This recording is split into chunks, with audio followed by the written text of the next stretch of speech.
আসসালামু আলাইকুম, সবাইকে রমজানের শুভেচ্ছা। আশা করি সবাই অনেক ভালো আছেন। তো আজকে 19 রমজান, আজকে আমাদের স্যার আমাদেরকে ইনভাইট করছে ইফতার পার্টির জন্য আর কি ইনভাইট করছে। তো এখন আমরা চলে আসছি, আমি আসছি, সিয়াম আসছে। তো আমি আবার সবার জন্য একটা গিফটও আনছি, ঠিক আছে? এটা পরে রিভিল করব। তো চলেন যাই, আমি জানি না কারা কারা আসছে। চল সিয়াম, এখন আমাদের ইফতারের কার্যক্রম শুরু হয়ে গেছে। দেখাও, ওখানে দেখাও, এই যে বানাইতেছে। ঠিক আছে, আরে তুমি তোমার ভাইরাল করে দিও। এরা হচ্ছে আমাদের নতুন মানুষ। এটা উনি হচ্ছে আমাদের নিউ মেম্বার, ঠিক আছে? আমাদের টিমের নিউ মেম্বার। আর এই যে পুরান মেম্বার যে দেখাও, আর এই যে পুরান মেম্বার সবসময় থাকে, কিন্তু আবার অনেক সময় থাকেও না, আবার অনেক সময় গোয়া আসমান উঠে যায়। সরি, দেখানো হচ্ছে যে আমাদের আরো অনেক মেহমানরা আসছেন।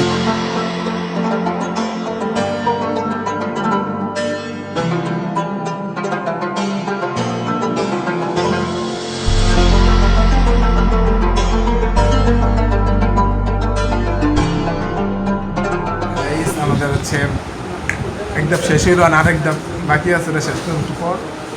তো মোর্শেদ ভাই কিছু বলো, এই যে এখানে আজকে 5:30 আসছো, অনুভূতি কি?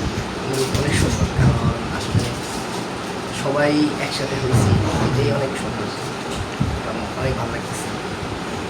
যদি আরও কয়েকজন আসার কথা ছিল, তারা যদি আসতে আরও ভালো লাগতো। আচ্ছা আচ্ছা, হ্যাঁ গাইস, অনেক আহে না, যদি ভাব দেয় বেশি, সো যদি বেশি ভাব দেওয়া করে কথা না ধরে সবচেয়ে বেটার মনে করি। তো আব্দুর রহমান ভাই, তুমি কিছু বলো সবার উদ্দেশ্যে। সবার উদ্দেশ্যে কি, যারা আহনাইকা তারা মিস করলাম। আর কি বলুন, তোমরা তো গোয়া সবসময় আসমান উঠতে থাকে, কিছু একটা কইলে একেবারে